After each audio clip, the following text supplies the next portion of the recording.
My name is Beverly Garcia. I'm 36 years old, and for a long time I kept telling myself that what I was feeling was just stress, fatigue, a phase, anything except the truth. I almost didn't write this, not because I was afraid of being judged, but because I already knew the comments before they were even typed. You chose him. Marriage is hard. You should have seen the signs. Maybe I did. Or maybe I ignored them because admitting the truth meant admitting how alone I'd become in a life that was supposed to be shared. I'm not here to be validated. I'm here because I need to say it out loud. And maybe, just maybe, someone else will read this and realize they're not crazy either. I was married to Ethan Garcia, 35. We'd been together for over a decade, married for 10 years. We met in college at a loud, cramped house party where the music was too loud and the drinks were watered down. He stood out anyway. Witty, observant, the kind of guy who could make people laugh without putting anyone down. I fell for him fast. We dated through graduation, moved in together, struggled through our early careers, then got married. We weren't perfect, but we communicated, or at least I thought we did. We fought, we cooled off, we talked it through, we made plans, we built something. Or so I believed. I work as a senior project manager at a construction firm. It's not glamorous, but it's demanding, high stakes, and stable. I manage crews, deadlines, budgets. I'm good at it, and it pays well enough that we never had to panic about bills. When our second child was born, Ethan stayed home. It was a mutual decision. Daycare costs were insane, and he said he wanted to be present while the kids were little. I respected that, trusted it. We have 2 kids, Dylan, 7, and Ivy, 4. I thought we were partners. That illusion didn't shatter all at once. It cracked slowly, quietly, until one day I realized I'd been standing alone in the rubble for months. My days started early. I woke up first, got the kids dressed, packed lunches, made breakfast, logged into work from my home office with a headset already pressing into my ears, meetings stacked back to back, emails, site issues, subcontractor calls. Half the time I barely stood up until noon. Ethan, he slept in. He didn't cook, did not clean. Ivy went to preschool 3 days a week, and somehow the house still looked like a tornado passed through it by mid-morning. And before anyone says it, yes, parenting is exhausting. I know, because I was doing most of it. This wasn't burnout. This was withdrawal. He stopped trying. He started outsourcing life. One morning, scrolling through his phone like he was checking the weather, he said, "Oh, by the way, a cleaner's coming Fridays now." I blinked. Who? "Melissa," he said casually. "She'll handle deep cleaning. It's essential for my mental health." We hadn't talked about it. He hadn't asked. When I brought that up, he sighed, long and dramatic, like I was a burden. "Beverly, I've been carrying the emotional labor for this family for years." Years. That phrase, emotional labor, started coming up a lot. So did healing. So did prioritizing myself. Anytime I questioned spending, effort, or decisions, I was suddenly unsupportive, dismissive, part of the problem. I wasn't angry that he wanted help. I was angry that he wanted control without contribution. The cleaner would come, and Ethan wouldn't lift a finger. He'd sit on the couch scrolling while someone else scrubbed around him. Ivy eventually went to preschool full-time, and Ethan used that time to recharge. Podcasts about masculine alignment, finding his higher purpose, becoming his authentic self. Meanwhile, I was managing a household, a career, and 2 kids, while being told I was stifling him. I cooked half the meals, folded laundry, did bath time, handled yard work, took out trash, fixed things when they broke. I did it quietly, without keeping score, until I realized I was the only one still playing the game. He started making comments, small ones, just sharp enough. I wish I'd waited for someone who appreciated my ambition. I never imagined being stuck in this life so young. He said them like jokes, but his tone said otherwise, like I was the weight tied to his ankle. I ignored it, told myself he was in a phase, that we'd talk it out. Then one afternoon, during back-to-back calls, I asked, politely, if he could load the dishwasher. He didn't even look up. "I'm not your mom," he said. Smug, like he'd won. I froze. I wasn't asking him to raise me. I wasn't asking for supervision. I was asking him to participate in the house he lived in. But suddenly, any expectation from me was framed as dependency, as entitlement. That line became his shield. "I'm not your mom." He said it again a few days later, then again. And that's when it hit me. This wasn't about chores. It wasn't about exhaustion. It was about respect. And I didn't have it anymore. That night, lying awake while he slept soundly beside me, I realized something that made my chest tighten. I wasn't married. I was funding someone else's exit strategy, and I was the only one pretending everything was fine. Something had to change, and I already knew. I couldn't unsee it now. I didn't wake up one morning and decide to punish Ethan. That's the part people get wrong when they hear what happened next. I didn't slam doors. I didn't threaten divorce. I didn't give ultimatums or dramatic speeches. I just stopped. Stopped being the invisible glue holding everything together. For years, I'd done things automatically. Not because I was asked, because I knew if I didn't, no one else would. Light bulb flickering? I fixed it. Door hinge squeaking? Me. Drawer off its track? Me. Leaky faucet, jammed disposal, broken cabinet latch, handled. All the quiet maintenance that keeps a house from falling apart. I stopped doing that. At first, it was subtle. The hallway light burned out.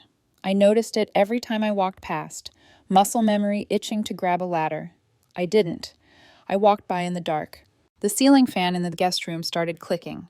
I heard it through the vent while I was on a call. Didn't move. The bathroom drawer slid crooked and finally came off the track completely. That one didn't take long. Ethan walked into the kitchen one night, holding the drawer in both hands, like it had personally insulted him. "Can you fix this?" he asked. "No," I said. He blinked. "Seriously?" "Yeah," I replied calmly. "I'm not your dad." The silence was immediate and thick. He stared at me like I'd said something insane. "You're really not going to help?" His voice climbed, sharp with disbelief. "Help?" I repeated. "Ethan, I work full-time. I take care of the kids. I manage this house. That's not helping. That's surviving." He scoffed. "Wow, this is petty." I finally looked at him. "Is it? Or is this just the first time I've stopped doing everything without being asked?" He set the drawer down hard on the counter. "You used to do this stuff without making it a big deal." "Yeah," I said, "back when we were a team." He stormed out of the room, muttering under his breath. But I saw his face before he turned away. Shock. Not anger, shock. Because he wasn't used to hearing no. For years, I'd handled everything. Every flat tire, every broken shelf, every time the printer jammed or the trash disposal made that grinding noise. He never had to think about it. And stupidly, neither did I. It was never about the drawer. It was about the pattern and the fact that I finally broke it. I wasn't trying to punish him. I wanted him to notice, to realize how much I'd been carrying without complaint, to step up. Instead, he doubled down. The more I pulled back, the more resentful he became. He started talking about how he needed his own identity, how he didn't recognize himself anymore, how he felt trapped. And I understood that feeling more than he realized. But what bothered me was the timing. That clarity only showed up once someone else was doing all the hard parts of life for him. I wasn't asking him to go back to work. I wasn't demanding grand gestures. I just wanted balance. But balance threatened his comfort. Then things started getting strange. One afternoon, I got a routine email from our bank. A fraud alert. Nothing urgent, just a notification that there had been multiple transfers to a new savings account. An account I didn't recognize. At first, I assumed it was nothing. Maybe he was organizing finances. Maybe it was something we'd talked about and I'd forgotten. So I asked, casually, light tone, no accusations. "Hey," I said while we were both in the kitchen. "Did you move some money into a new savings account?" He didn't look up from cutting strawberries. "Yeah," he said. "Just setting something up for security. Just in case." "In case of what?" He shrugged. "Nothing. Just smart to have backup money that's not all in one place." That's what my podcast said. I let it go in the moment. But it didn't sit right. That night, after the kids were asleep, I checked the account. It wasn't one transfer. It was 4. Small amounts. $60 here, $85 there, $150 another day. All within 2 weeks. All going to the same external account. An account with only his name on it. I stared at the screen longer than I want to admit. I'm not paranoid, but I'm not stupid either. So I started watching, quietly. Every morning, I opened the banking app. I exported statements into PDFs, highlighted transfers, dates, notes, timestamps. He labeled them things like grocery backup or rainy day. Funny, because our grocery store doesn't deposit money into a private savings account under Ethan Garcia. I noticed other things too. His spending was increasing. A yoga mat, $130. Organic facial cleanser, $65. Some online transformational course, $299, all charged to the joint account. Meanwhile, I was meal prepping to save money, bringing coffee from home, skipping lunch some days when work was insane. We were living in two different financial realities. What really made something in me harden was a $400 transfer. The same day, he told me we needed to skip takeout because money was tight. I'd agreed. Of course I had. Mortgage, 2 kids, inflation chewing through everything. That night, after I put the kids to bed, I sat alone in the living room and realized something that made my stomach drop. He wasn't just disengaged. He was preparing. The final confirmation came when I tried to reconnect. I suggested a date night, offered to handle the babysitter. Pick a place, make it easy. He looked at me and said, "Why? So we can pretend we're not just roommates for a night?" That wasn't bitterness. That was detachment. Like he'd already left. From that moment on, I documented everything. Screenshots, bank alerts, receipts, emails. I took photos of the house on days I was working 12-hour shifts.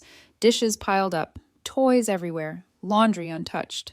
Not to be petty, but because I could already hear the narrative forming in his head. Beverly doesn't help. Beverly works too much. Beverly isn't present. I kept logs, school pickups, doctor appointments, texts with teachers, preschool emails with my name on them. If this turned into a custody fight, I wasn't walking in blind. Every day felt like walking through a house full of tripwires. One minute he was fake sweet, asking what I wanted for dinner like he planned to cook.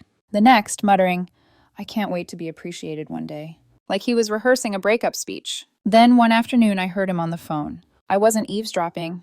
I was grabbing a sweater from the hallway closet. The bedroom door was cracked. "I can't keep doing this," he said, annoyed. "It's like I'm stuck in this domestic dead end while she plays the martyr." I froze. "I haven't told her yet," he continued. "I'm waiting until everything's lined up. I'm not stupid." He laughed. He wasn't talking to a lawyer. He was talking to a friend. I backed away slowly and closed the closet door. He had no idea I'd heard a word, but I did.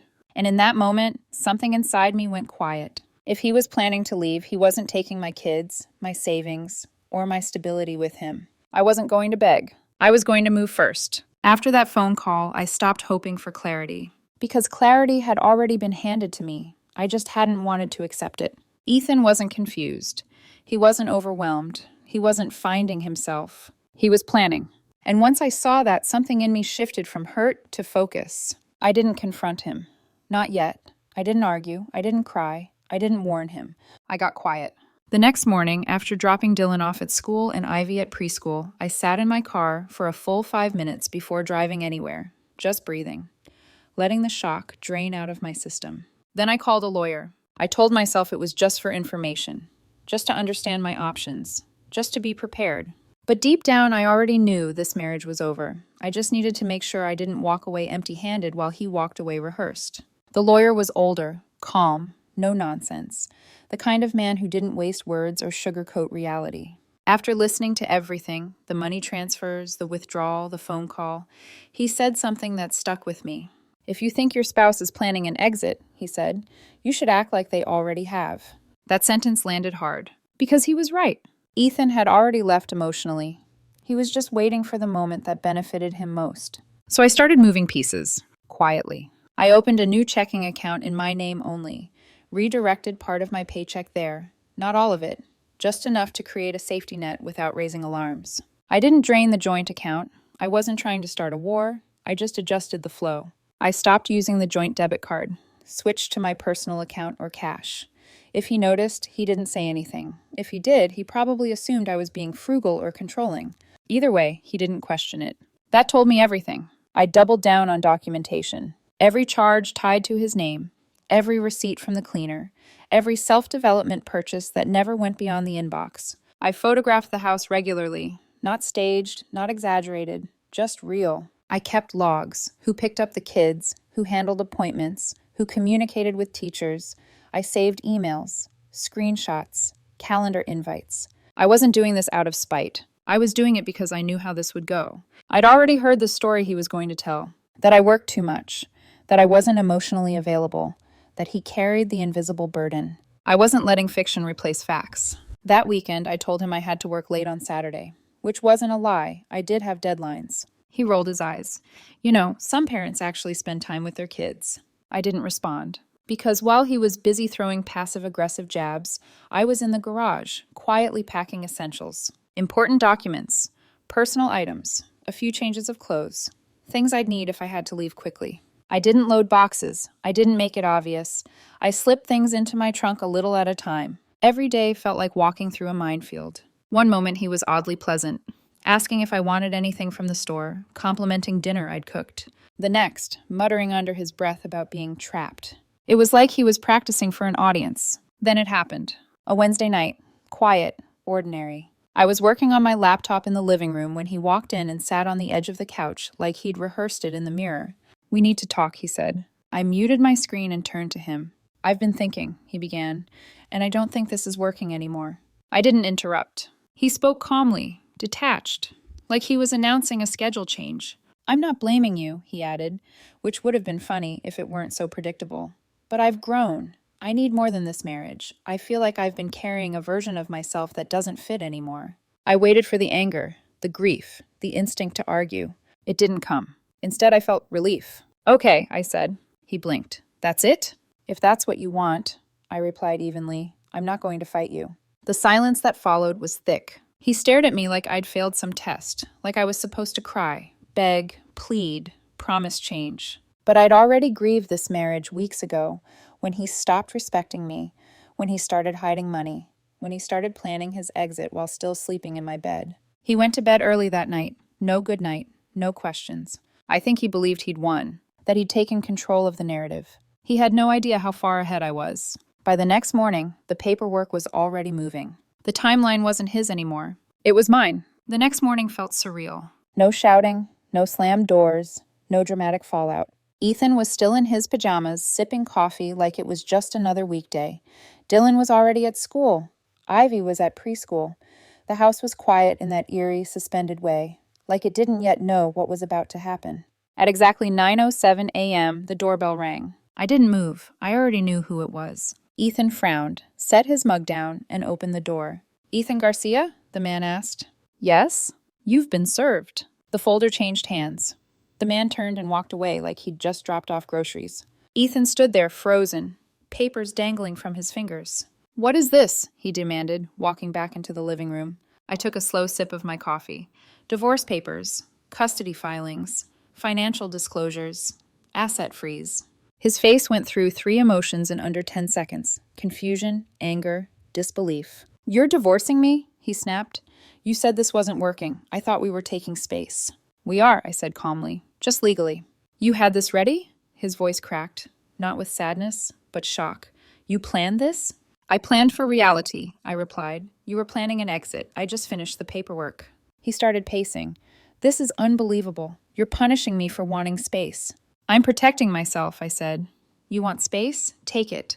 But you're not taking the kids, the money, or control of the story." He flipped through the pages and stopped at the asset freeze. His jaw tightened. "You pulled money 2 weeks ago," he said. "You changed the locks?" "Yes," I answered. "The keys you have won't work anymore. And I signed a lease. I'm moving out today."